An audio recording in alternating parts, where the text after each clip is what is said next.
আমার কোনো দলীয় কিংবা কোনো ব্যক্তি বিশেষের কাছে আমার দায়বদ্ধতা নাই, থাকার কোনো সুযোগও নাই।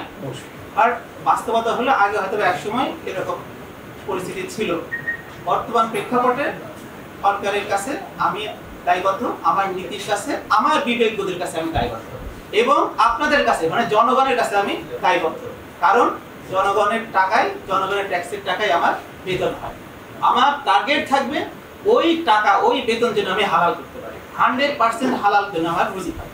কারণ আমার যতই মুখে দাড়ি থাকুক, আপনাদেরও অনেকে থাকতে পারে, তো অনেকে কপালে নামাজের সেজদায় দাগও হয়ে যেতে পারে।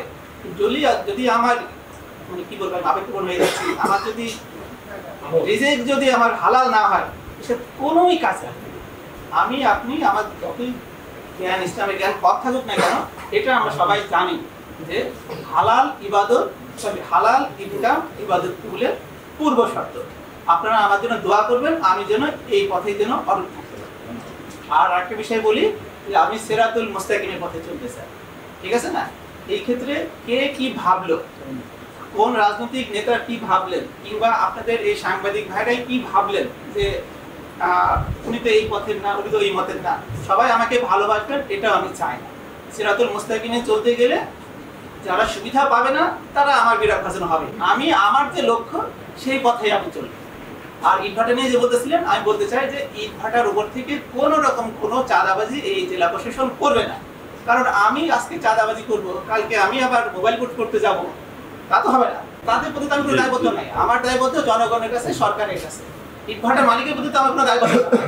আর দুর্নীতির বিষয়ে যেটা আমার স্পিচ, এটা দুর্নীতির বিষয়ে 0 টলারেন্স দিবেন।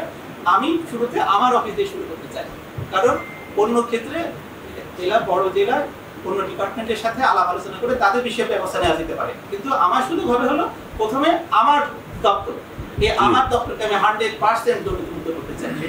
দুর্নীতির বিরুদ্ধে 0 টলারেন্স। আমার কোনো ব্যক্তিগত আশা আকাঙ্ক্ষা নাই এই জেলাতে।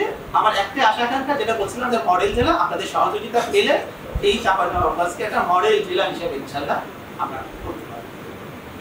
এটা যদি করতে না পারি তাহলে এই শহীদদের রক্তের সাথে আমরা বিশ্বাসঘাতকতা করব। যে জন্য এই যুবক সমাজ এত রক্ত দিয়েছে, আমরা কিন্তু পারি নাই। আমরা যারা চাকরিজীবী, কিন্তু আপনারা যারা এই যে পেশাজীবী আছে, আপনারা সবাই বঞ্চনার শিকার হয়েছে, কেউ কথা বলতে পারে না। কিন্তু তবুও কি আমরা কি দাঁড়াইছিলাম? আমাদের অবস্থান থেকে কেন কখনো বলেছি যে না আমি কথা বলতে পারছি না, কিংবা আমি এই কাজটা করতে পারতেছি না, আমার এই কাজটা করা উচিত ছিল কিন্তু আমি করতে পারছি না? মানে ইমানের যে সর্বনিম্ন স্তর, মনে মনে ঘৃণা করা, তাই না? আমরা আসলে ওই পর্যায়ে ছিলাম, কিন্তু আমরা কথা বলার মতো কিংবা কোনো স্টেপ নেওয়ার পর্যায়ে আমরা ছিলাম না। এখন তো আমরা ইনশাআল্লাহ সেই পর্যায়ে আছি। এখন আমরা মন খুলে কথা বলতে পারতেছি, আপনারা কথা বলতে পারতেছেন।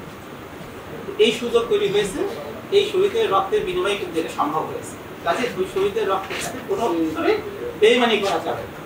তাদের যে আশা আকাঙ্ক্ষা সেটা অবশ্যই প্রতিষ্ঠা করতে হবে। দুর্নীতিমুক্ত, বঞ্চনামুক্ত দেশ করতে হবে। এই জন্য আমাদের যেটুকু দায়িত্ব সেটুকু আমরা পালন করব।